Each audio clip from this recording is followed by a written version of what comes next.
You are listening to KLRN Radio, where liberty and reason still reign. Hi, I'm Mike, founder of DollarShaveClub.com.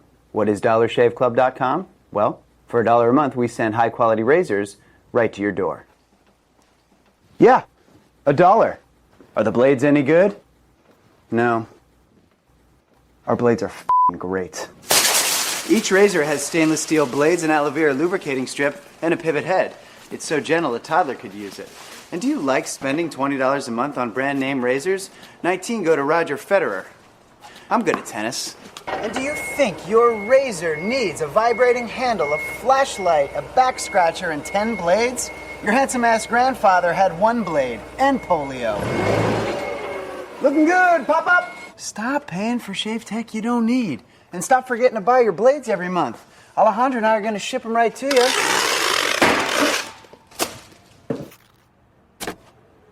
We're not just selling razors, we're also making new jobs. Alejandro, what were you doing last month? Not working. What are you doing now? Working. I'm no Vanderbilt, but this train makes hay. So stop forgetting to buy your blades every month and start deciding where you're going to stack all those dollar bills I'm saving you. We are DollarShaveClub.com, and the party is on. I know karate, I know jiu-jitsu, I drive like a gangster when I'm coming to see you, see you, see you, see you. Today, this breakfast isn't just breakfast. It might be the first McDonald's breakfast you're having at McDonald's again. This lunch might be a weekly tradition you hadn't had in weeks. And this dinner might be the first one you bought for not just you in a while. Whatever this order is for you, McDonald's will be here to take it. Get more of the chicken you love with a delicious McChicken sandwich for $1. And for an extra $1, add a refreshing Dr. Pepper. Dining rooms are starting to reopen in certain communities at participating McDonald's. Cannot be combined with any other offer or combo meal. KLRN Radio has advertising rates available. We have rates to fit almost any budget. Contact us at advertising@klrnradio.com.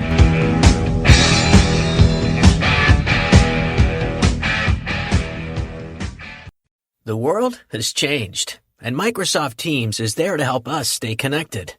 Teams is the safe and secure way to chat, meet, call, and collaborate. To learn more, visit Microsoft.com/Teams.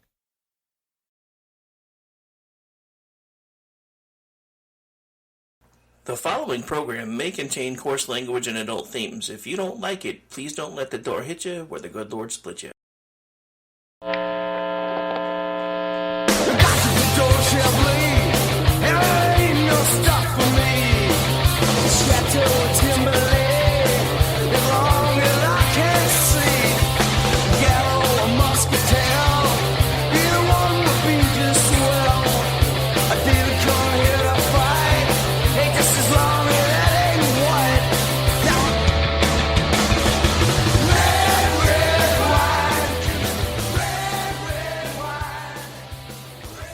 Good evening, everybody. Welcome to the Red Wine. I am your host, Diane, along with Darilyn, and we are so happy to have Jeff Deihl, who is the Republican candidate for governor for the state of Massachusetts, on us. And we do know he's here for a very short time, so we're going to obviously get right to the question. So I'm going to turn it over to Darilyn, and we will move along from there. All right. Again, thank you, Jeff, for being with us tonight. I love it. We wish you the best in the up-and-coming election. Would you paint a picture for us of what the landscape would look like should Maura Healey be the governor of Massachusetts? Well, all right. First of all, Diane and Darilyn, thank you so much for having me on. I appreciate it. Red Wine, my first appearance, hopefully be many more as sitting governor of Massachusetts, but we'll find that out in about a week or so. And just so you guys know, I used to serve in the state legislature for 8 years and represented the towns of Abington, Whitman, and East Bridgewater. So I understand obviously how government works, but I also come from the private sector. My wife and I own a small business in the town of Hanson, and we started it 20 years ago. We put everything into it, our life savings. My wife didn't take a salary for a couple of years, so we helped grow that, and it's done well. And that's my wife's business. It's a performing arts school. She runs it. I worked as a sales representative in manufacturing for years, then joined the legislature, and that's the background of where I'm at. But when it comes to looking at this governor's race, and obviously my opponent is now Maura Healey, this sitting attorney general from Massachusetts, you have to understand where she comes from, and where I come from. My goal when I served in office was to provide state services transparently with an eye towards protecting our tax dollars. She's been the attorney general for Massachusetts for 8 years now. She'll be leaving that seat to be trying to run and win this governor's race. And the reason I think that it's really not the right decision for Massachusetts is because she really lets her ideology dictate what she wants to do and what she's done as attorney general. For example, she doesn't really believe in the Second Amendment and people should have their own gun rights. She's very much against AR-15s, and so much so that Smith & Wesson in Western Massachusetts in Springfield is now moving their headquarters from Springfield down to Nashville, Tennessee, because 60% of their revenue comes from making the types of guns that are used by our military and by our police. And Maura Healey doesn't believe that you should have those types of guns. So that's one immediate sort of situation that would happen if she becomes governor, is you would see more restrictions on your gun rights. The other thing is she's personally against fossil fuels. And look, I'm an Eagle Scout. I believe in leaving the campground better than you found it. I want to, use renewable energies whenever possible. But she actually was proud to announce during a debate with her Democratic opponent at the time that she blocked 2 natural gas pipelines coming into Massachusetts. Now, those natural gas pipelines actually feed manufacturing and they feed production of electricity and home heating. So what she's done is put us in a situation where we're energy independent, and we've had to import natural gas into Massachusetts. Our country was energy independent just 2 years ago, before Biden came into office. Biden shut down the XL pipeline. Maura shut down the 2 natural gas pipelines, and we're about to see electricity spike in Massachusetts. The rates are about to increase in November by 64%, and there's already basically an announcement that there's a shortage of natural gas. We're going to be having potential rolling blackouts, and we may not have enough natural gas to heat the homes this winter. So again, she wants these aggressive policies which basically shut down an energy option while we haven't fully transitioned over to electricity. And most people think you cannot transition by 2030, which is the goal that she has under her Green New Deal. So you've got to be responsible when you make these decisions. And again, you don't let your ideology just drive everything. You have to find a compromise that works for all the people of the state. Those are just 2 examples where I tell you that we're going to have major problems, energy shortages, and we're going to, again, your gun rights. And on top of that, I guess I should just add the one other thing. And Darilyn, I know this strikes home for you because you're a former state trooper. When the riots were happening around the country in 2020, major cities were on fire. You had obviously Seattle and Portland, and you had Minneapolis, you had Chicago, of course, always has constant violence and stuff. But the riots were happening all around the country. They were happening in Boston as well. There was a police cruiser on fire on Tremont Street. 9 officers were shot at. They went to the hospital.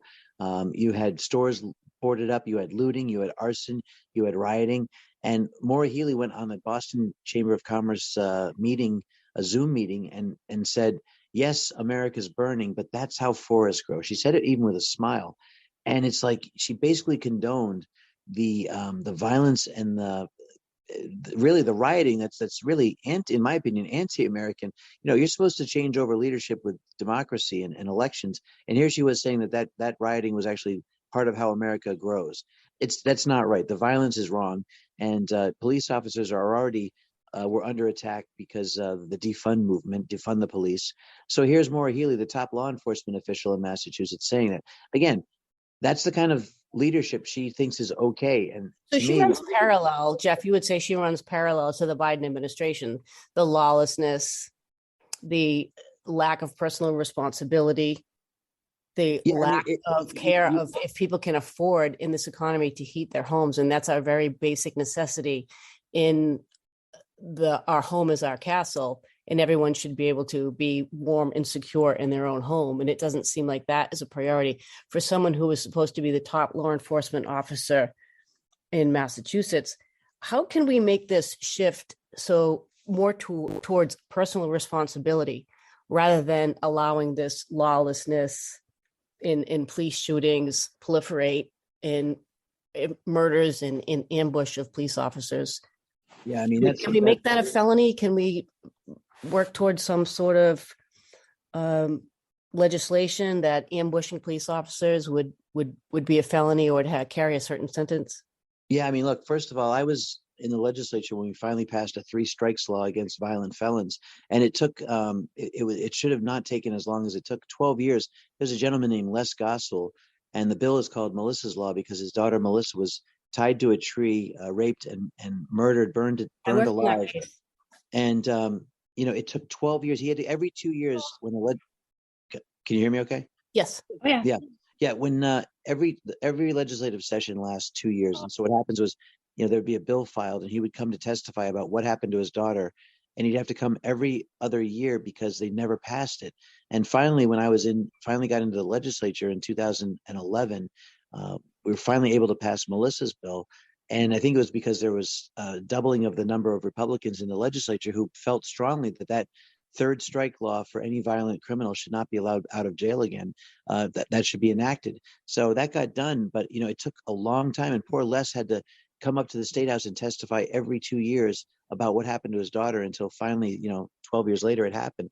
We were able to pass the bill. So that's one thing, but we need more legislators on Beacon Hill who actually think that way, not just electing me as governor, who's going to be a strong law and order governor, but also you need to have a legislature that is willing to work with you on those bills. Right now, the House and the Senate in Massachusetts are super majority of Democrats.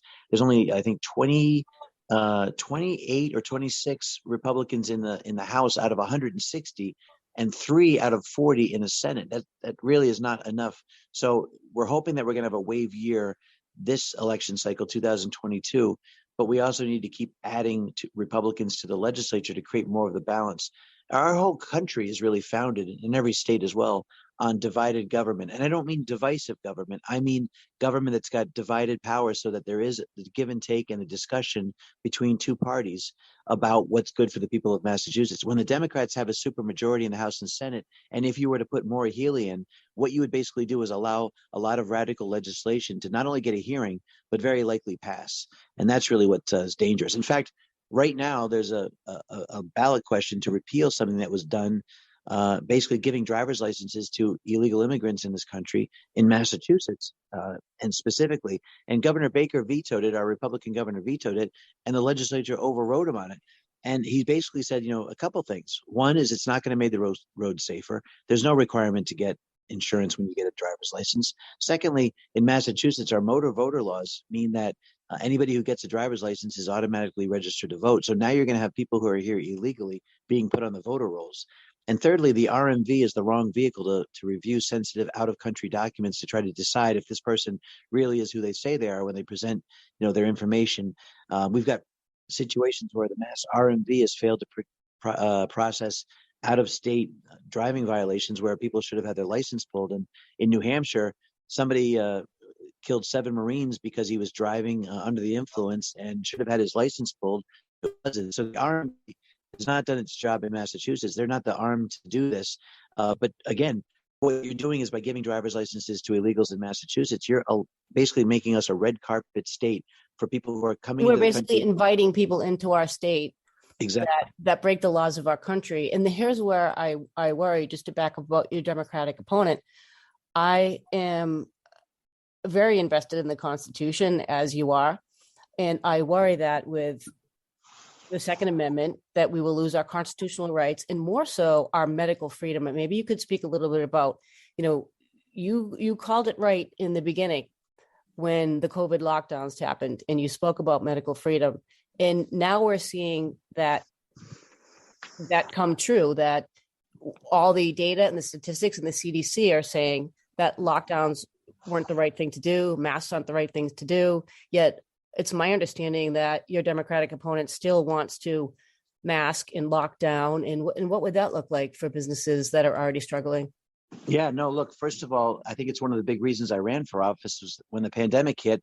We all did our part to slow the spread and all that. But at the same time, once we started to see the science develop and realize that the vaccines weren't protecting us from getting COVID, and even if you were boosted, people were still getting it, it really was time to stop forcing people to get the vaccine in exchange for their job. And yet, even just 4 months ago, state police troopers were fired for not getting vaccinated. I thought that was completely wrong. And so I've been calling since I started running for office a year and a half ago to have the mandates lifted, and at the same time restore everybody who works for the state that I have power over back to their jobs, make them whole with their pensions, and make sure that we never ever have a requirement to basically say that your healthcare choice is the government's decision. No, your healthcare choice is your healthcare choice. In Massachusetts, they always say my body, my choice. Let's live up to that by letting people decide what's good for them, not the government. And look, there's people out there who either first responders, police, fire, nurses, they got COVID and they got natural immunity from it, or they have underlying health conditions like heart issues that make the vaccine dangerous to take. And those people Or they should already never. worked throughout the pandemic, Jeff. They worked throughout the pandemic, and then they were forced to take the vaccine. And some of them were pregnant women, and they didn't want to take it. And then they were summarily fired. What do you make of the state allowing some people to come back, but not all of the people to come back? And what's your take on? Yeah, my running mate is actually a nurse who was fired, Leah Allen. She's served with me in the legislature. She was pregnant, working on a COVID ward with her second child. Her baby was born. Vaccines came out, and she refused to take them because she was breastfeeding and didn't want her child to be affected by the vaccine. So they fired her. So she started coming to my events and listening to me. And I said, Leah, you're the perfect person to be a spokesman for what we want to do as far as restoring people's civil rights.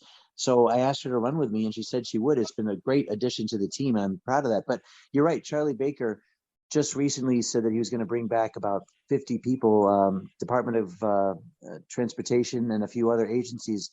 But I said, I made a public statement saying, if you're going to bring one person back, you got to bring everybody back, not just 50. I mean, why are some jobs more essential than others? I don't agree with that. And so, again, this race is so important. Maura Healey is not committed to protecting people's rights. She's not committed to protecting kids being forced to get a vaccine to go back to school. Speaking of kids, Jeff, I understand that Leah is, and correct me if I'm wrong, Leah is also a big proponent of parental rights. And that is what some of the things that people are really looking for. I mean, we've covered the economy, we've covered our constitutional rights, our civil rights, and our medical freedoms, but our parental rights seem to really be on the line as well. What will you do to protect our parental rights? Well, Leah and I put out a parental bill of rights, and what we're going to do is Leah will head that up once we get into office. What we're going to tell parents and their children is this.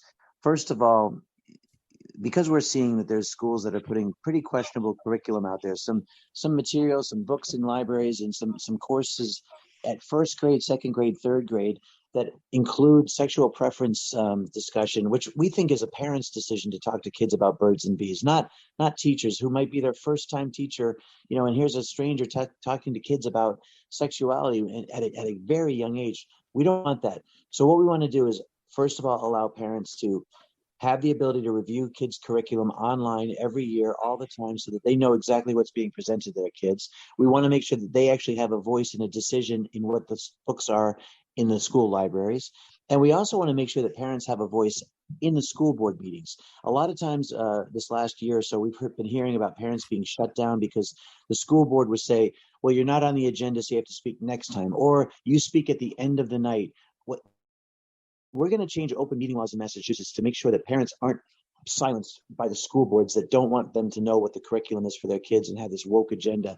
My daughter actually last year as a sophomore had to watch a video in the fall to play a sport. MIAA required that she watch a video called Implicit Bias, in which she was presented with the video says, you have the advantage on the athletic field and in the classroom because you're white. And I thought, what an insult, first of all, to my daughter, because first of all, she's a straight A student. She's she's the class president for her junior year now. She's the varsity cheer captain, and all that hard work it's only because she's white that she got that. It's not because she works hard. It's racism. Is that not racism? Well, but think about the minority. So the minority student now is told, no matter how hard you work, you'll never succeed because you're not white. It is introducing racism into a classroom that we as parents have been trying to get out of their heads for a long time now. So yeah, that type of curriculum and that type of instruction to me has got to go. Obviously, we want parents to have that a choice with the material, but also we want parents to have a choice with the schools. I'm going to allow parents to use their tax dollars to go either to the public school or If they want to send their kid to a private school or a charter school, the tax dollars will follow the kid. And if parents want to homeschool, which we've seen a doubling of homeschooling in Massachusetts over the last 2 years, we're going to allow parents to, to homeschool their own kids, and you can use some of the money for the materials you need to teach your own kid, or you can join a consortium of homeschoolers and use your state dollars towards the teaching those kids that way. We want to expand more options and make education competitive so that the public schools start focusing more on the reading and writing and math skills, which have been dropping because of the pandemic, and get them back on track to being world leaders as far as education, and not keep indoctrinating our kids in the schools about some political agenda. So perhaps could we have an opt-in for any sort of the sexual education teaching for parents? They could opt in rather than opt out. And also, would you speak about question number one? And you just spoke about some of the power that the Mass Teachers Association has. I understand that they spent $22 million on question number one.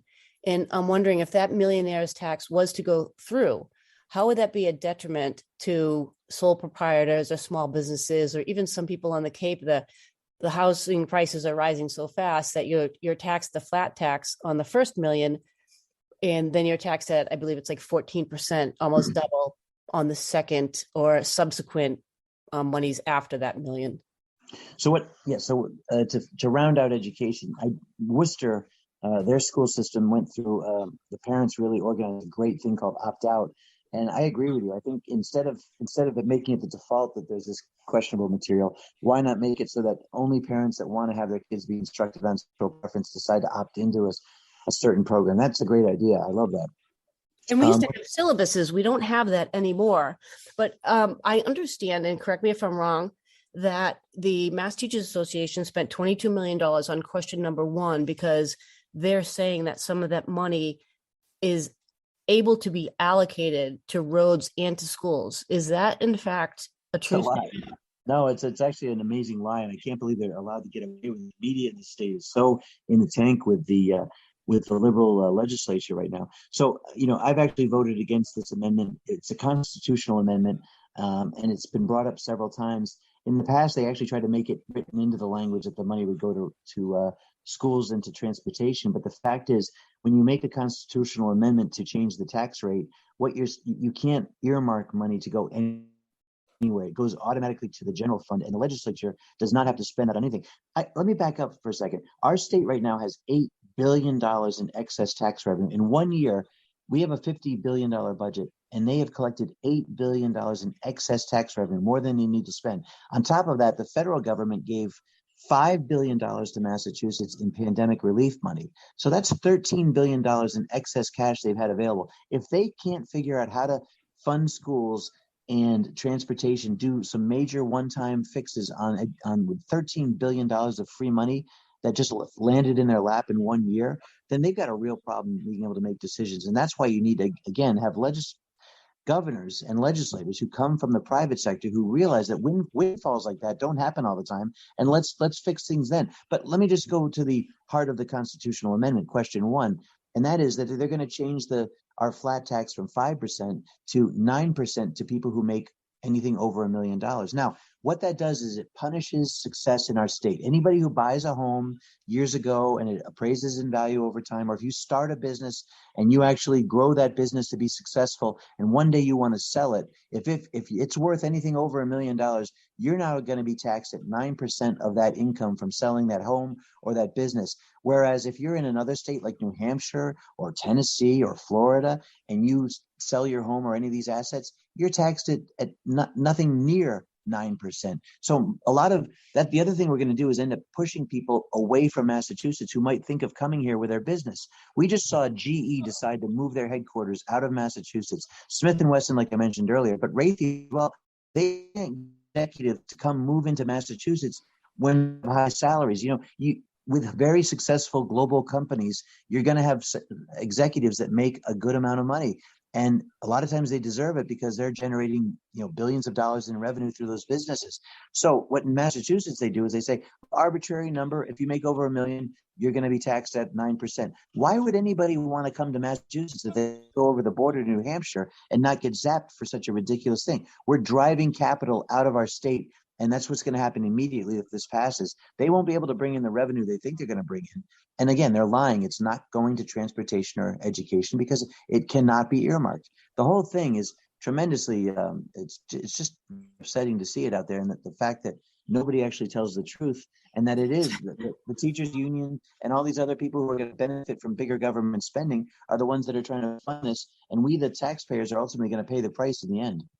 It's too bad that we can't have some sort of truth in advertising in politics, because we should not be catering to the least common denominator, especially when we're talking billions of dollars in people's livelihoods. Just as an example, a fisherman that I spoke to, he has a large turnover, so it would be nothing for him to sell $1 million of shrimp. But it's not only in when you sell your property, but also he's taxed at a different level for the second $1 million that he ships out or that he sells. So it becomes almost cost prohibitive for him when his fuel used to be $1,400 and now it's $2,800 and now it's $6,400 a month for him to pay for diesel. Darilyn, it's the same type of theory of, if your company grows beyond 50 employees, you have to start paying higher benefits for different things, and the state starts taxing you at higher rates for different services. So it's like, again, if you are successful or you try to grow a business in the state, you end up getting punished by government. We should be doing the opposite. We should be lowering fees and taxes on companies that are growing and are hiring more people and creating more tax revenue through all those salaries. We should actually incentivize growth, but instead we actually punish growth in this state. And that's why you see we had 50,000 people leave Massachusetts last year, 50,000, because of affordability issues, the cost of fuel, the cost of food, the cost of everything in Massachusetts. But on top of it, the businesses that are here, they're leaving because they say, you know what, it makes sense to register in another state. If I'm in an LLC, my wife and I our business is an LLC. Our income, our personal income, gets married up to the income from the company itself. So what happens is if our company produces revenue in this over $1 million or whatever, combined with our income over $1 million. But we also have money out, like we spend a certain amount of money on the teachers or on different things, the business that we own. They don't deduct that from that $1 million, over $1 million hit. So again, anybody with an LLC is going to be punished because that money gets married up to their salary. Doesn't make any sense.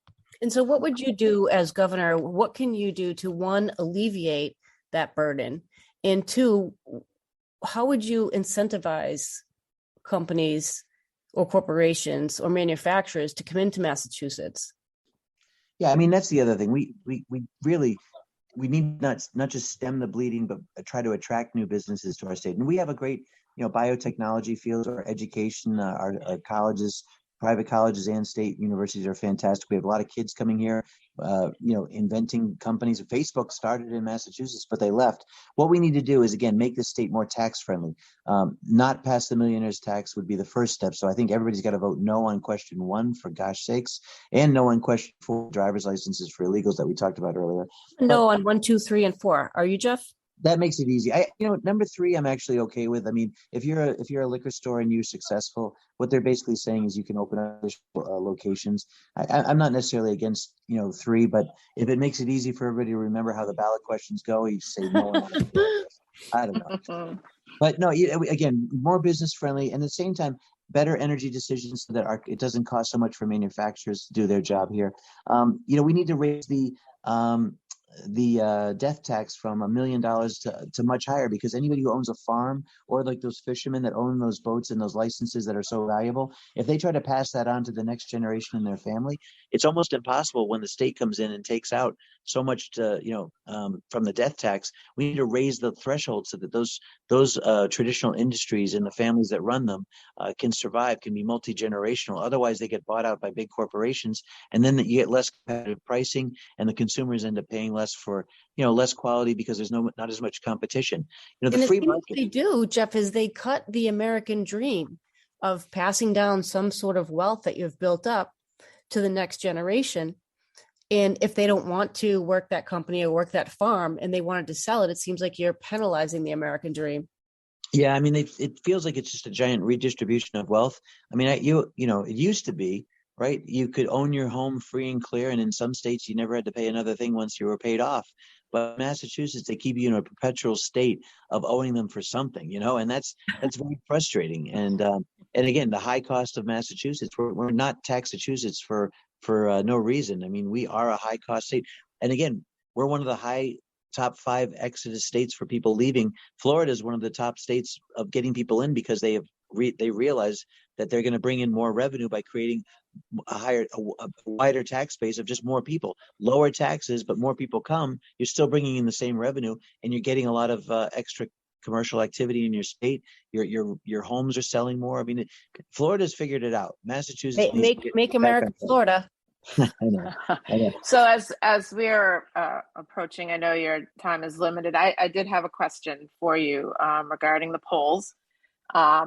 We noticed the latest poll that came out of University of Amherst stated that Maura Healey, when it came to unenrolled, is only tracking about 35% of people that have committed probably that they're going to vote for her, while yours is significantly more at 43%. Now, there was a big number of 13% that did not know how they were going to vote. How do you plan to reach out to those voters that still have not made a decision 1 week prior to the election? Yeah, you know what? 13% still undecided is a pretty good number. And usually, it is. And I say that's good because in Massachusetts, Democrats tend to be favored in most polling. And yet the fact the 13% won't tell people who they're voting for, those usually tend to fall Republican in the last week or so. So we feel like we can just very, very confidently say that a large percentage of those are coming our way. The unenrolled is really the key. And in fact, right after we won the primary 2 months ago, Emerson came out with a poll putting us at 16 percentage points ahead of Maura Healey with independents or unenrolleds. Those are the ones not Republican, not Democrat, but the 57% who aren't affiliated with a party are. We're leading her by 16% with those. That is the key demographic we must reach because those independents decide this race, and we're leading right there. And I feel like, despite the fact that people say, "Oh, these polls show the Democrats are fully against you," yeah. But you know what? The Democrats enrolled aren't as high as they used to be. Scott Brown, just to give people a point of reference, he was down 15 points with 1 week to go, and he won by 7 points back in 2010. That's a 22-point swing. So again, you're always going to see Republicans down in the polls because that's generally what a lot of people who are questioned in the polling don't necessarily answer truthfully or tell you they're going to vote Republican.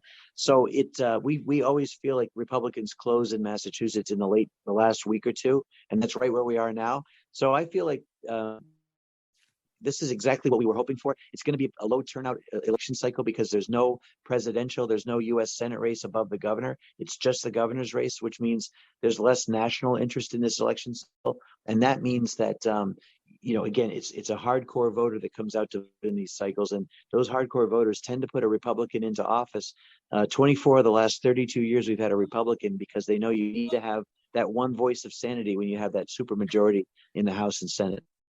Well, we have I was going to say, as far as when the poll that had came out of 700, the people that they said was the high percentage for your opponent was actually, they polled Democrats almost 3-1. So of course it's skewed. And I think the majority of the polls in Massachusetts were skewed in the favor of your opponent. Of course. So when you really deep dive in the numbers, that's what it shows clearly. So Diane, the one thing they did was they modeled this off of the 2018 turnout when Trump was president and when Charlie Baker and Elizabeth Warren were top of the ticket. There was a high turnout in 2018. 2014 was very much more like the model that we have now, and it was a low turnout cycle. We just know historically that this is actually going to be a favorable cycle for Republicans, not just for my governor's race, but we anticipate a red wave hitting the House and Senate seats across the state. And I think we can even pick up a couple congressional seats. There's some very competitive congressional seats. And that really, again, it's not necessarily about Republican or Democrat. It's about we, the people, being protected from big government, and there's good candidates that just happen to be Republicans that are willing to stand up against things like the pandemic, response that really locked us all down, took our businesses away, took our personal healthcare decisions away, took our education away from our kids. That's the kind of thing that scared a lot of people. And I think that coupled with the high inflation rate because of a bad economy, the high mortgage rates, that's going to cause people to vote, I think, conservatively as well. I think that we're in a prime position to have a wave year right here in Massachusetts along the lines of 1990. 2010 was a good year. We had doubled the number of Republicans in the legislature, but 1990 was a really significant year. Governorship, congressional seats, state Senate seats. We were able to pick up a lot, and I think that's what we're going to see, a 1990s type turnout. Well, let's make 2022 1990. That's right. Yeah, that's right. But you know what? And with an eye towards 24, I think the Biden administration has really been in like the low 20s, negative 20s as far as approval. In Massachusetts, he's a 51 or 52% approval rate. In Massachusetts, that's ridiculously low for a Democratic president. So I think that the other thing we can look at is very, very comfortably feeling that we're going to have a Republican back in the White House in 24, and having a Republican governor for Massachusetts being able to work in concert with the Republican White House is going to really benefit the citizens of our state very well as in the future. Well, we look forward to that, and we will be saying our prayers. Well, yes, thank you. And Thank you very much. And sorry. If people want to learn more about me or my running mate Leah Allen, they can go to deihallen.com. That's DIEHLALLEN.com. We have a lot of videos there about what we stand for. Our platform is also available just to look at. You can buy some cool swag. You can donate. You can volunteer. There's places to click and volunteer over the last week or so. So just go to deihallen.com and you can check out what we're all about and what we're going to do for Massachusetts once we take office, starting in January of 2023. Well, what a nice celebration that would be to ring in the new year. We wish you the best, Absolutely. and thank you so much for your time. We appreciate it. Darilyn, Diane, thank you so much. And I look forward to talking to you again as governor of Massachusetts. Wonderful. So We look forward to that as well. Thank you. You bet. Take care. The ladies of the Red Wine will be right back after these messages.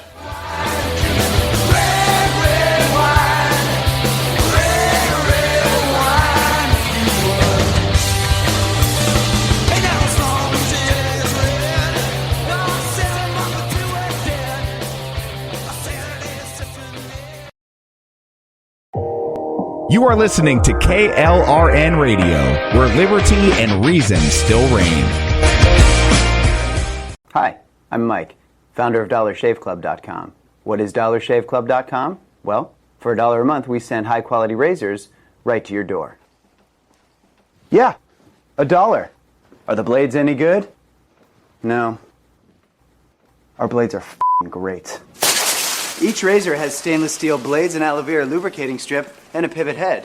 It's so gentle a toddler could use it. And do you like spending $20 a month on brand name razors? 19 go to Roger Federer. I'm good at tennis. And do you think your razor needs a vibrating handle, a flashlight, a back scratcher, and 10 blades? Your handsome-ass grandfather had 1 blade and polio.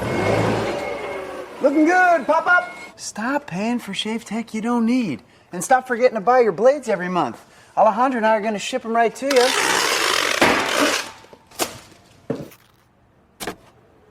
We're not just selling razors, we're also making new jobs. Alejandro, what were you doing last month? Not working. What are you doing now? Working. I'm no Vanderbilt, but this train makes hay.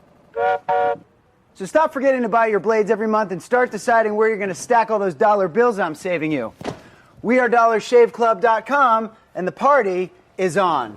I know karate, I know jiu-jitsu, I drive like a gangster when I'm coming to see you, see you, see you, see you.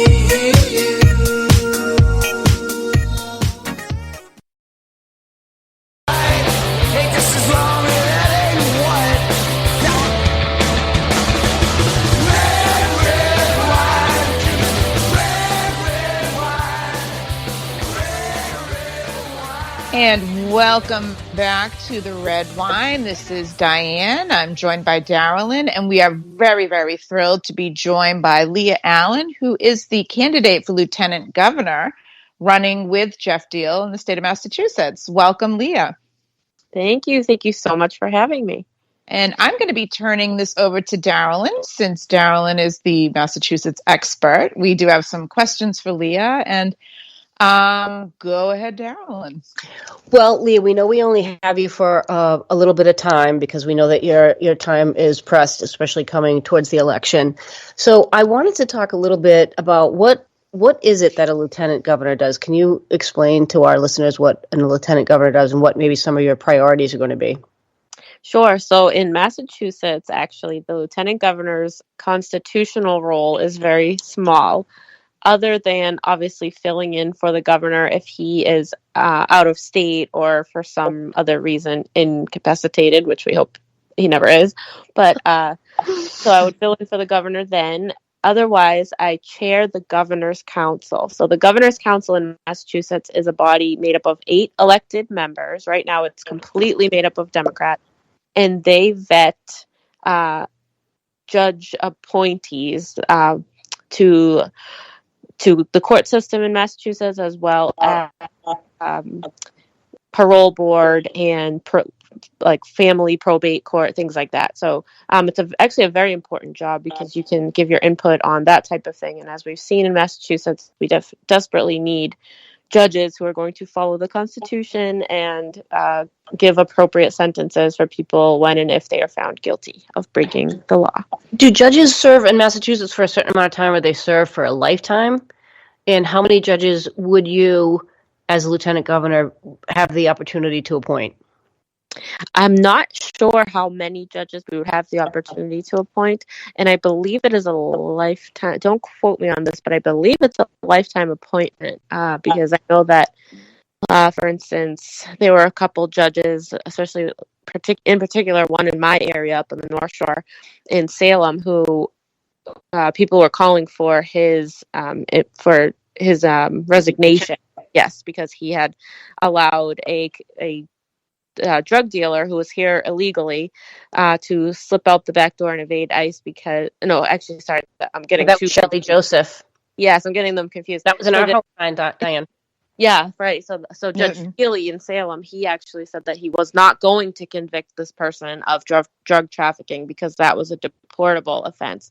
And he felt that this guy who was here illegally was just trying to provide for his family. But if he had been an American citizen, he would have been found guilty of the crime of drug trafficking. So definitely making sure that we have good judges is a huge public safety thing here in Massachusetts.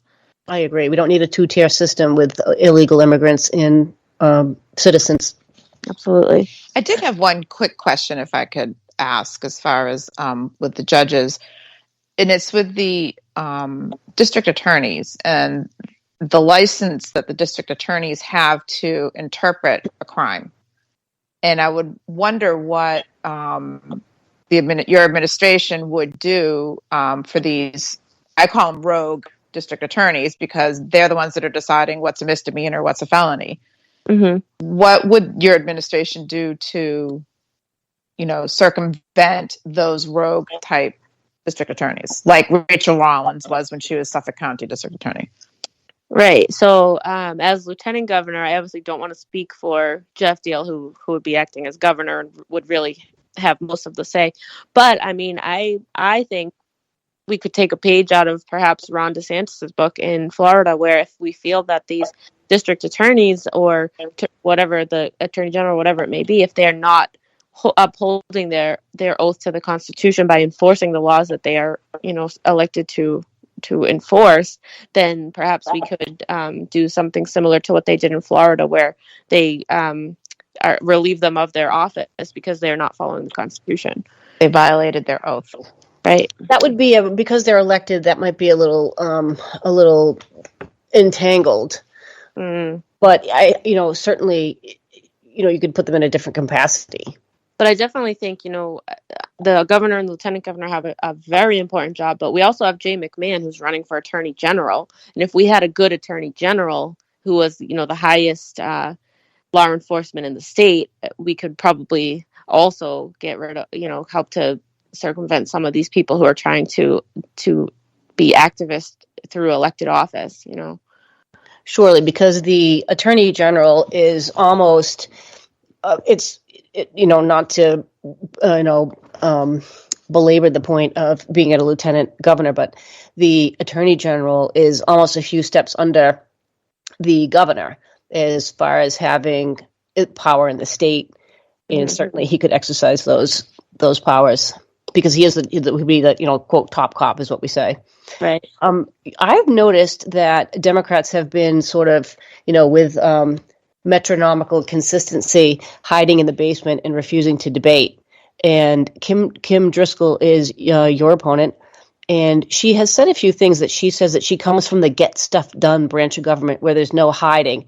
And, I find that kind of the antithesis of what she's actually doing now, which seems to be hiding.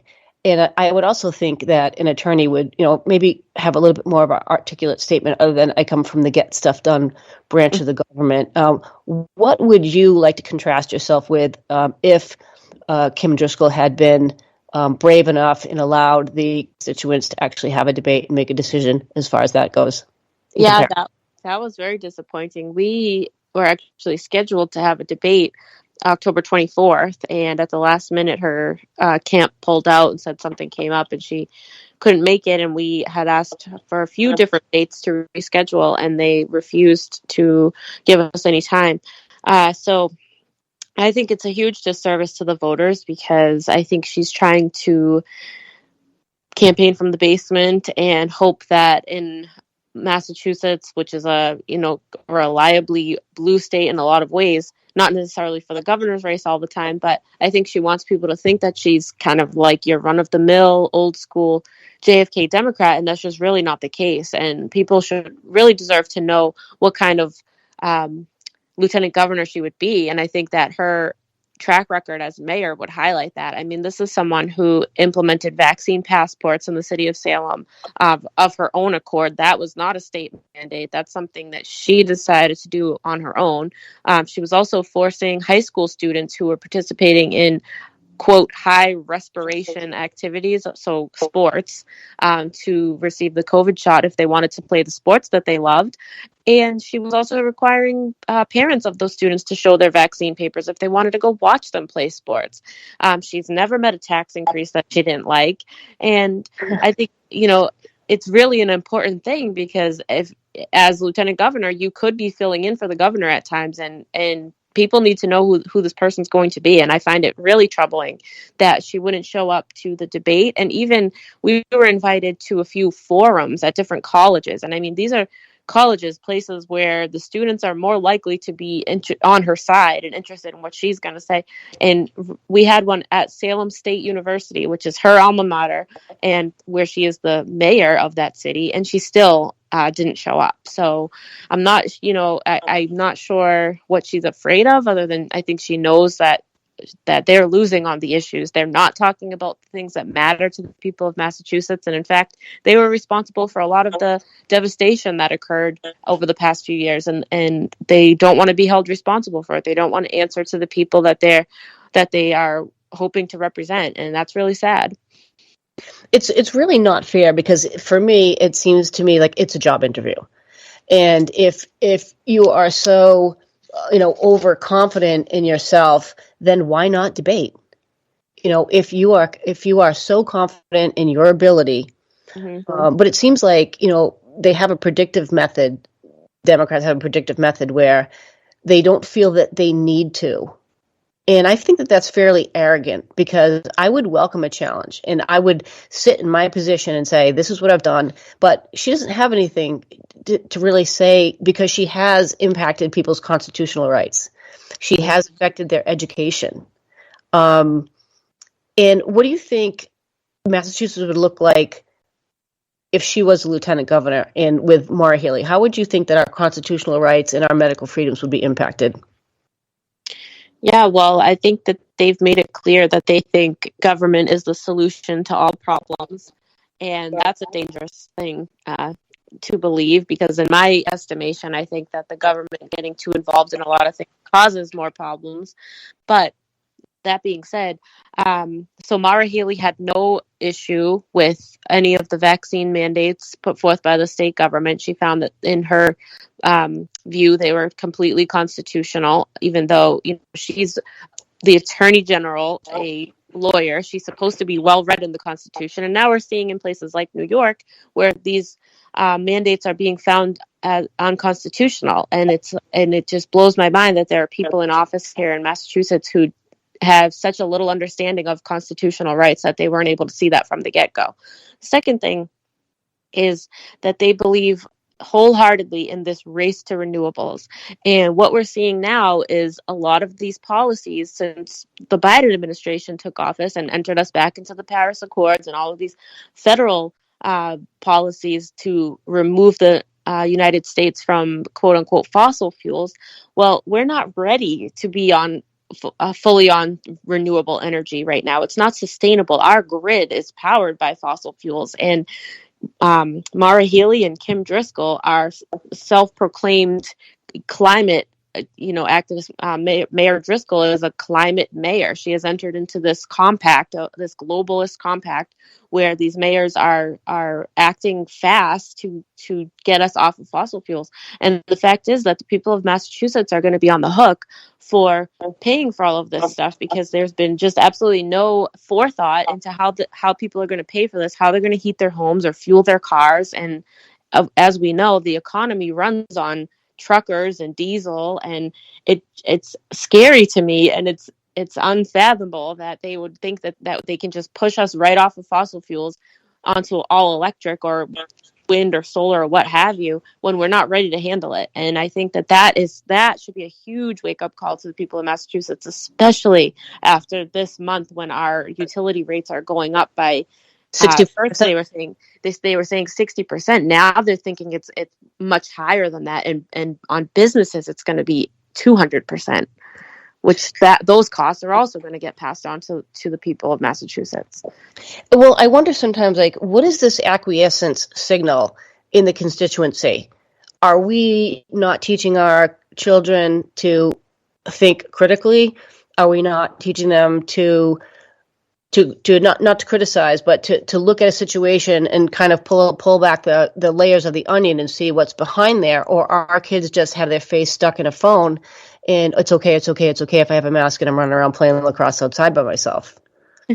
I think it's probably a little bit of both. I think since that social emotional learning has been instituted, it's been more of teaching kids what to think and not how to think.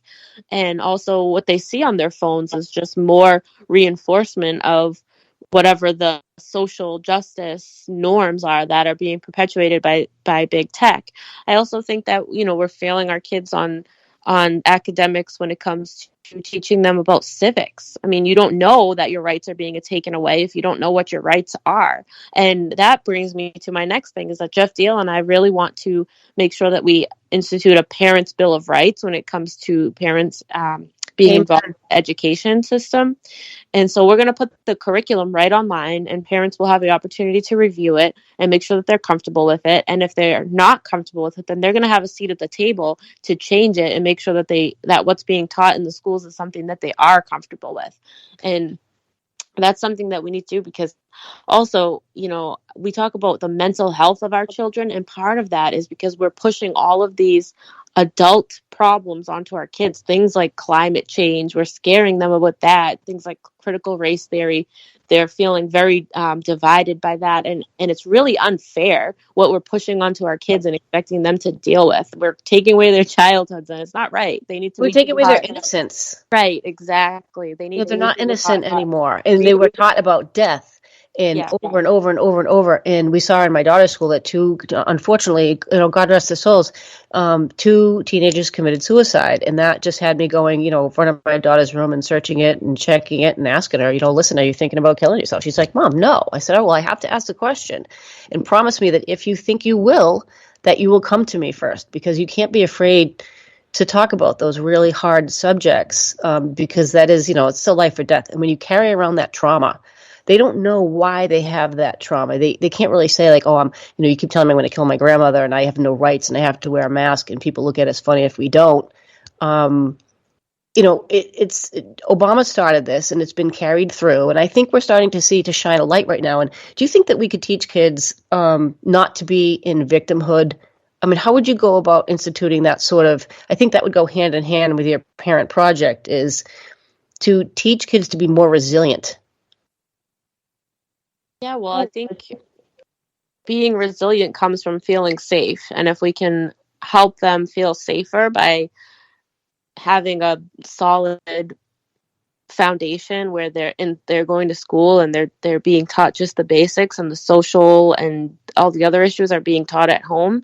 I mean, to me, the family is the most important thing, and I think a lot of these issues don't necessarily come from the government, but it really comes from, as a society, we have to start seeing where we've failed our kids in their home life, and make them feel safe and secure at home, and that will translate to more resilient kids out in public.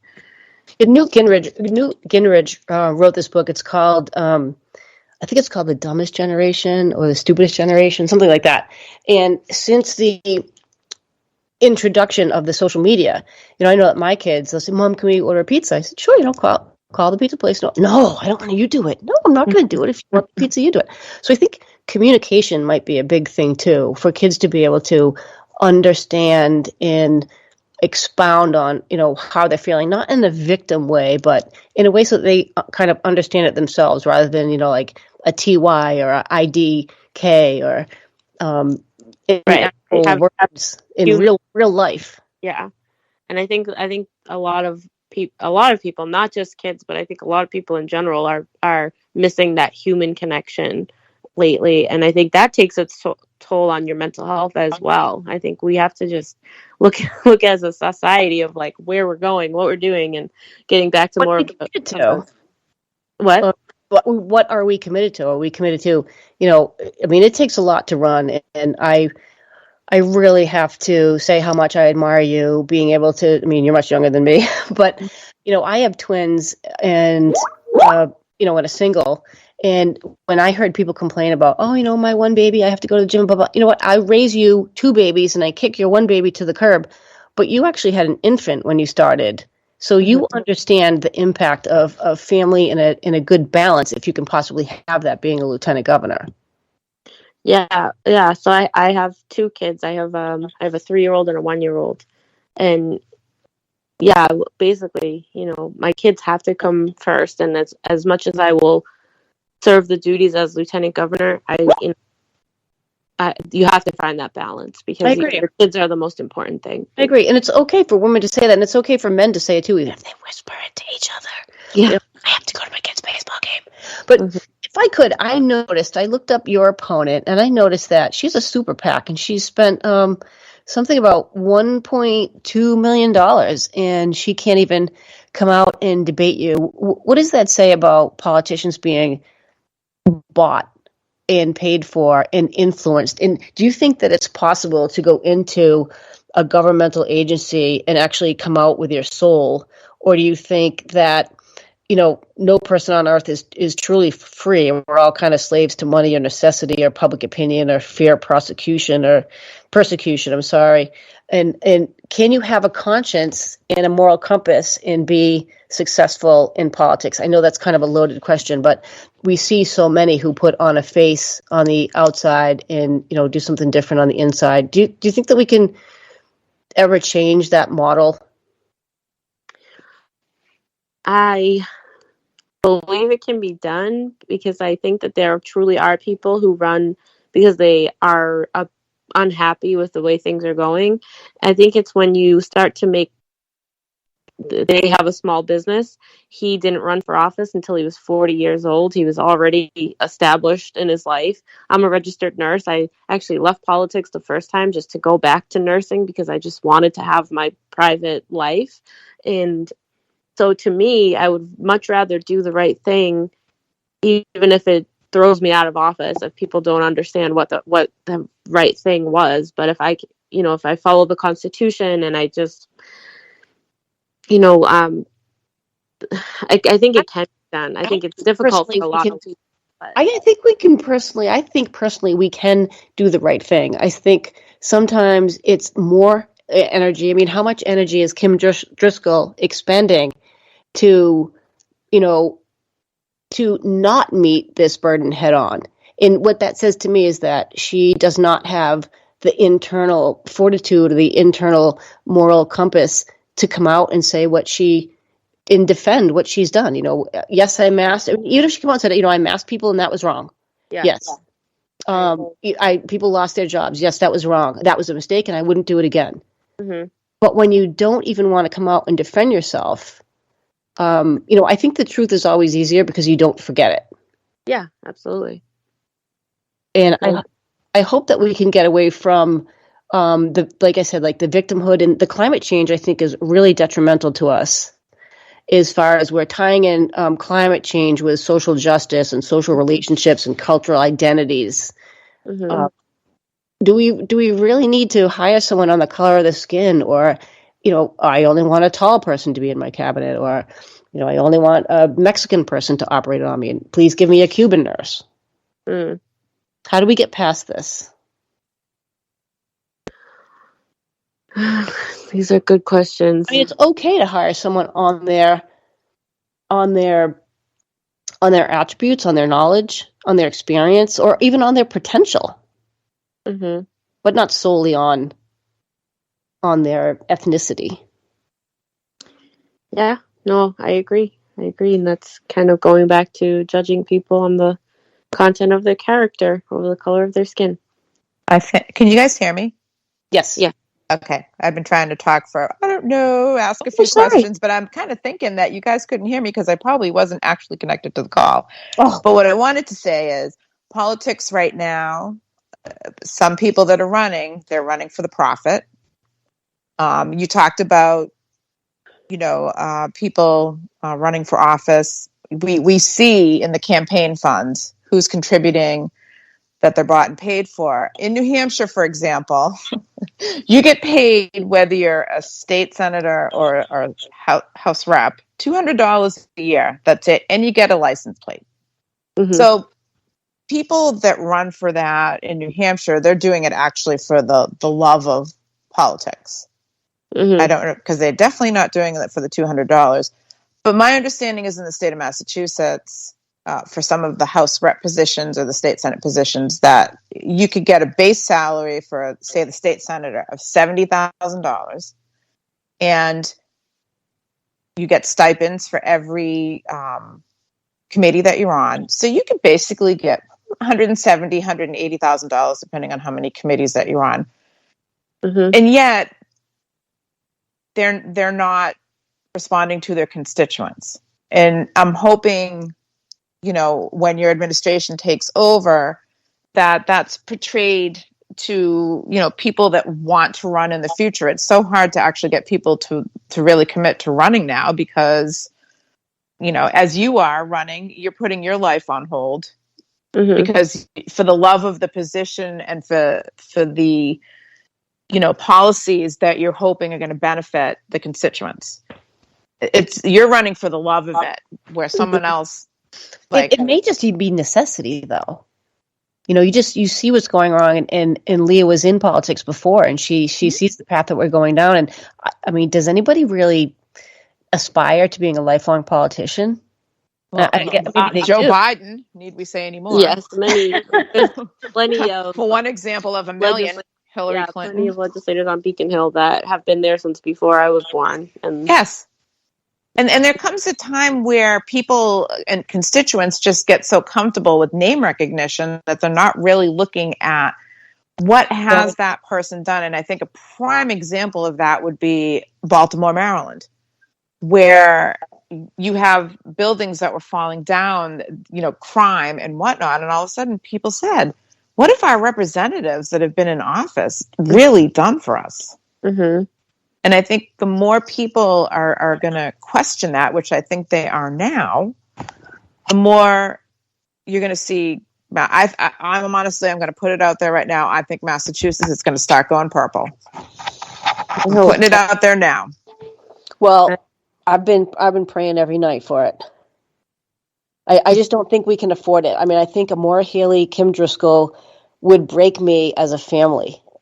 My husband works on 100% commission. He's in the green industry and not green climate change. I mean, he's an arborist and he works for a large company. But when fishermen are going from $1,400 a month in diesel fuel and now they're out to $6,400 a month, it's cost prohibitive to be here. And there's a shortage. Mm-hmm. There's new nurses though, Leah. Yeah, well, hopefully if they get rid of the vaccine mandates, they can hire a few back, because I've met hundreds since I started campaigning who have been in the same position that I was in. So, and meanwhile, they're crying that there's such a shortage. Right. And it's very simple to fix that shortage, and that is to hire the people back. It's a self-responsibility as far as I'm concerned. And I know the whole vaccine is a whole other subject, but and I think we are approaching the end of our time. We are, and Jeff said that he would like to come back again, Leah, and we, of course, would always extend an invitation to you. And we just know that you are going to be the next governor of Massachusetts. I'm just going to anoint you right now. Lieutenant Governor. Lieutenant Governor, I'm sorry. Well, but the Deihl Allen administration. Yeah, we're very, very excited. We're very, very excited. We can't wait to get to the Boston Harbor Hotel, and cross our fingers, cross our toes, and I really think that there's a chance to do it. I think the polls are kind of splitting and breaking, but they're polling 3-1 Democrats, so we really hope that the unenrolleds are going to come out strong. I don't know how you could not come out strong, especially if you have to put gas in your car and you eat. And the unenrolleds are breaking for the Deihl Allen administration, for sure. Leah, thank you so much for being with us. God bless you and your family, and we hope to see you soon, and to congratulate you and Jeff Deihl as victors. Thank you so much. Thank you very much. It was great very nice to meet you. We talk soon. Thanks again. Have a good night. Bye-bye. So that wraps up an event-filled Red Wine.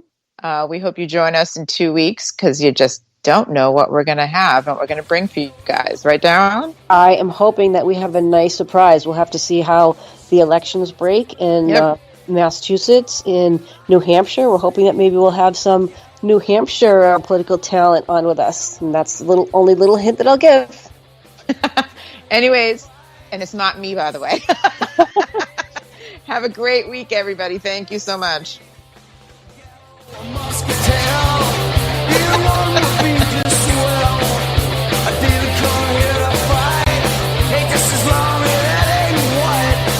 My cats are fighting.